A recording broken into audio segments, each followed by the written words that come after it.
Is polygamy biblical? Let's find out. Holy Bible, let's get it. My first question is this. Y'all believe in the laws of God, right? You know the 10 commandments, but there's way more than 10. Like not sleeping with your family members, eating properly and so on. There was actually 613, and 300 of those 613 could only be performed by the Levitical priests, which are no longer in effect because the Messiah is in effect. He is our ultimate sacrifice. The sacrificial laws have been done away with. There's still 313 still in effect. Now I'm talking to you Israelites who still believe those other laws still in effect. This is a law, Exodus 21. If he take him another wife, what? Another wife. Her food, her raiment, and her duty of marriage shall he not diminish. Are y'all trying to pick and choose which laws y'all want to follow? This is Deuteronomy chapter 21 verses 15. If a man have 2 wives, what? 2 wives.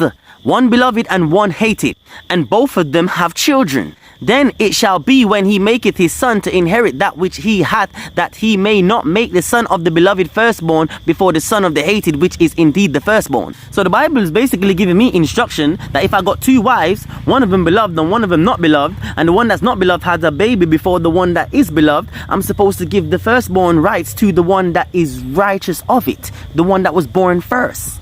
Genesis chapter 4 verses 19. Lamech took unto him 2 wives, which is Adah and Zillah.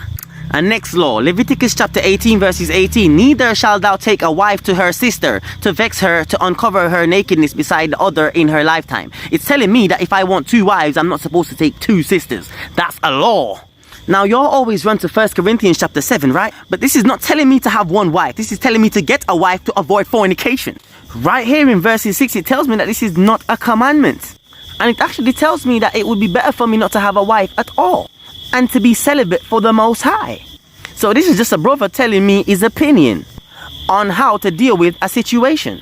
Now the next one you all are running to, Deuteronomy 17 and 17. Now if you look up here, it says a king that the Most High set over us. I'm not a king that the Most High set over you. I'm just your brother Mash Israel, Masha. He says he shouldn't multiply wives unto himself. Abraham had a wife called Sarah, and she gave him an ex-wife at the same time she was married to him called Hagar. And Sarah's a wise woman, so you trying to say Sarah was dumb?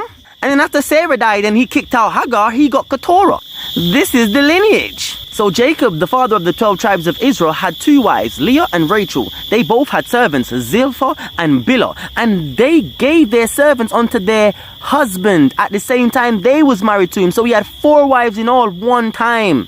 So he could create the 12 tribes of Israel from those 4 women. So after every war and every siege, right, the widows of Israel, Jerusalem, after all of those sieges, 7 women would cleave to 1 man.